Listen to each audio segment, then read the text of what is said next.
Welcome back, everybody, to Hayes Tech and ROM Reviews. I'm Dave Hayes, and today we're going to go over a camera. And I don't mean just any camera, I mean one old-ass, tired camera. This camera is the GEx500, or the GE Power Pro, or the GE Power Pro Plus. Back in its day, this camera was one hell of a camera. It is actually a 480p camera. They considered it HD at the time. But it rivaled many of the other cameras of its day, and it still stands up today as a fairly decent point and shoot. Video may not be 1080p quality or even 720p, but the pictures that it takes are pretty damn good. So for a point and shoot, it does a nice job. So when we come back, we're going to get into this, and we're going to go over this camera. So I'll see you when we come back.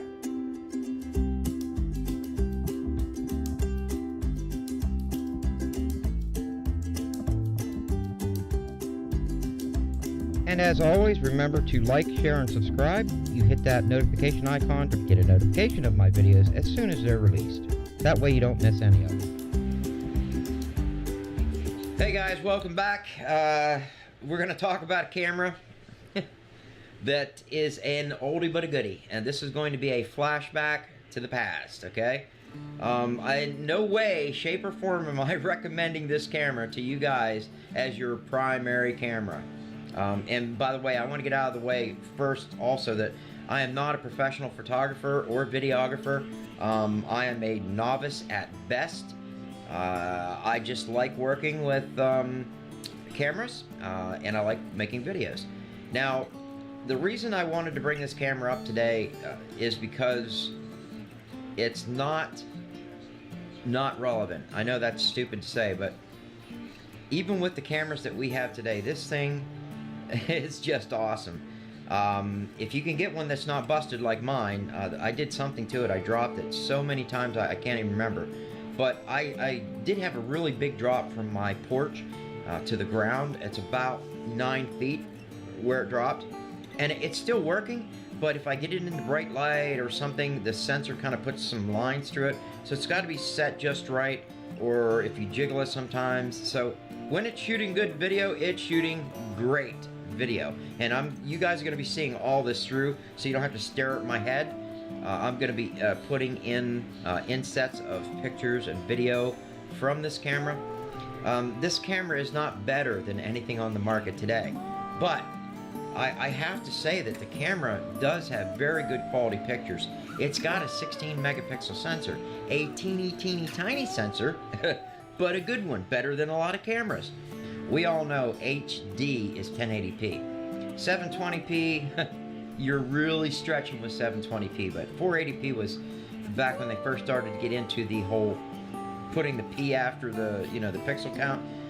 But it does have a 15 times optical zoom, and it doesn't use software. It zooms. I'm going to show you a video of that, which is really awesome. You can get really nice tight shots. You can zoom in on macro with it. It does a lot of things that a lot of point shoots can't do today. And I'm looking at a price on Amazon right now, brand spanking new, for $49. So, I mean, yeah, could you go out and get one of the point shoots that they have out today for, $160 to $100? Yes. But the quality is not going to be there, especially if you want it for pictures. This camera takes beautiful pictures. I have to rave about the pictures that it takes. I mean, you got to think about it. It does have a 16 megapixel sensor, so the picture quality is going to be nice. Video quality, not so good.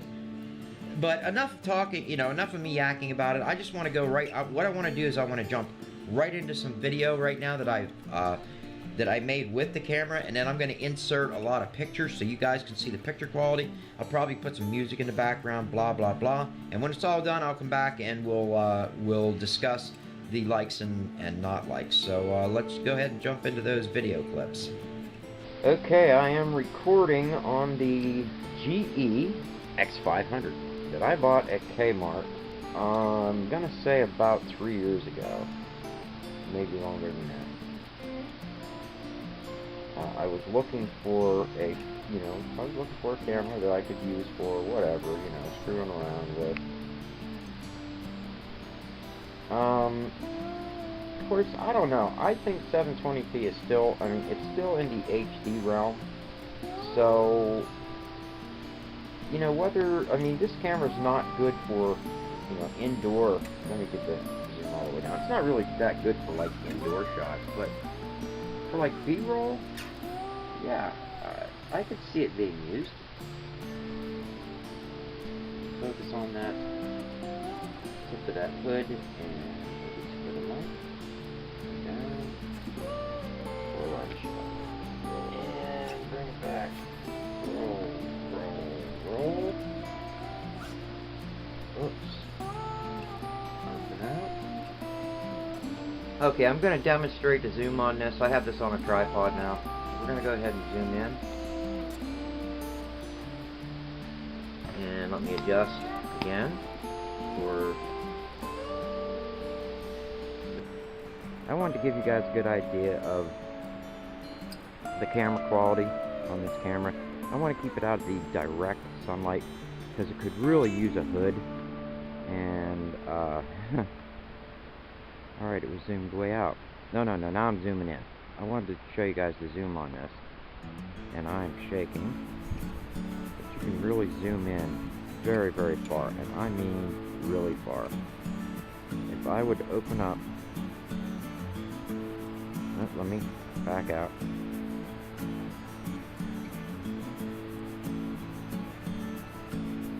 Back out.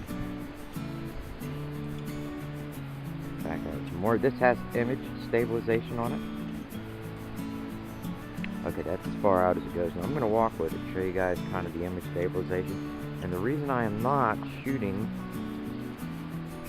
in the direct sunlight is without the hood, it gets some flares on it. I don't know if it's the LCD screen or if it's the actual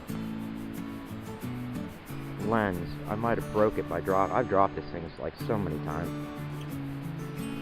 But I'm walking. You guys can see I'm walking. It does have stabilization. I'm going to try to keep the sun to its back. Like that. And let me see if I can zoom in on my little frog. The autofocus is pretty good.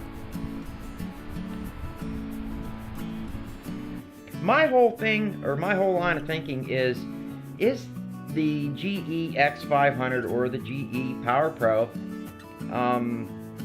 worthy in today's lineup of 4K cameras and 1080p action cameras and 1080p cameras and cell phones and this and that?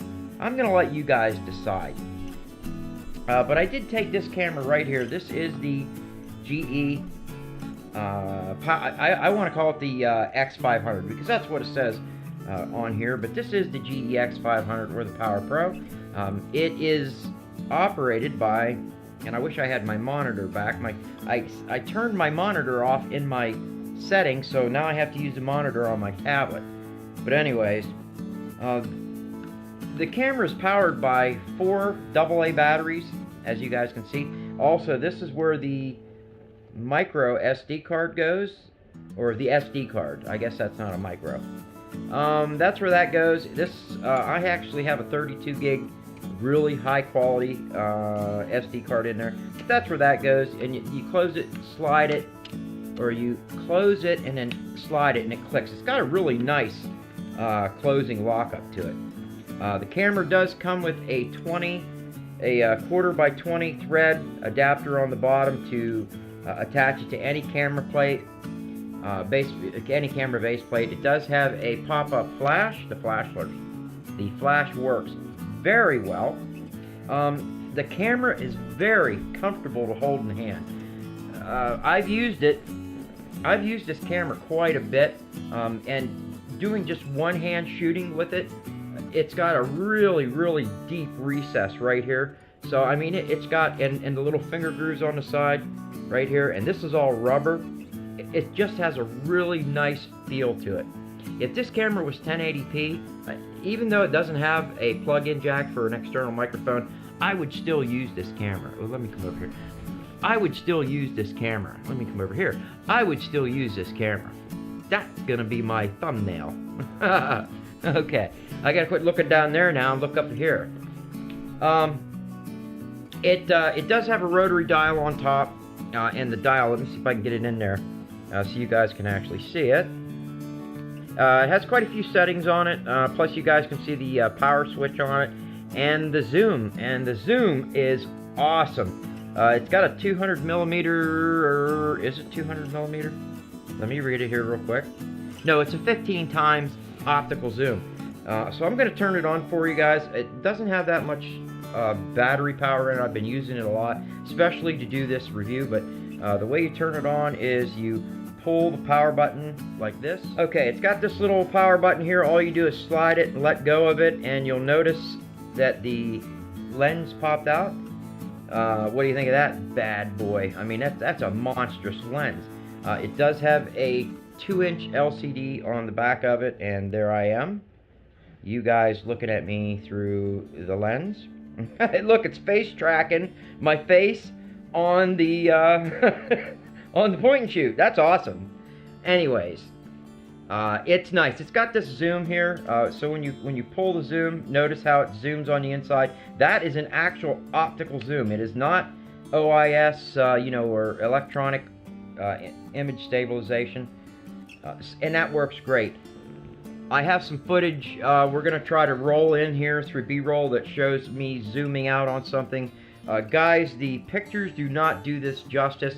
The first time I took film footage of it, it was really sunny out. We had the sun glaring off my sunglasses, which put a big purple thing right down the middle of it, and it kind of ruined it. And then the last night, my grandson and I went out on the porch and tried to do some footage with it as well, but it was raining out, so it was dark. And the footage is kind of grainy. So I was actually going to just throw the camera away, and I broke it out the other day because we were laughing about it on Telegram.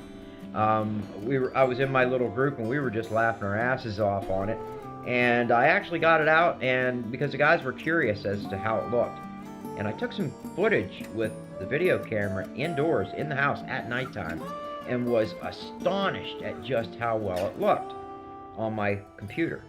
So I thought to myself, this would make a nice camera for a kid, something that you don't have to worry about them, busting or breaking, because it's, it's a cheap camera.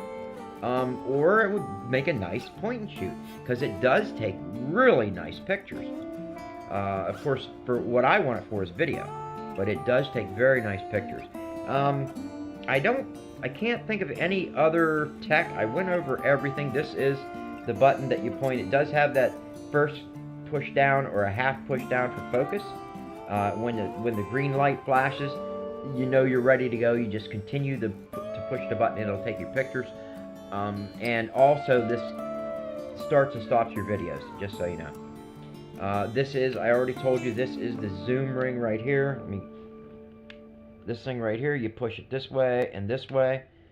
I have some B-roll I'm going to try to push in here so you guys can see real close-ups of this. I went over the 2-inch LCD. That's about it, guys. What are the downfalls? Many downfalls. Okay, number one, image quality. Although I think the image quality is pretty damn good for what this camera is. I've seen a lot of cameras with 720p that didn't have as nice an image as this thing has. But it is, limited on that. The second thing that I absolutely do not like, and that is the AA batteries. This should have been at least a rechargeable.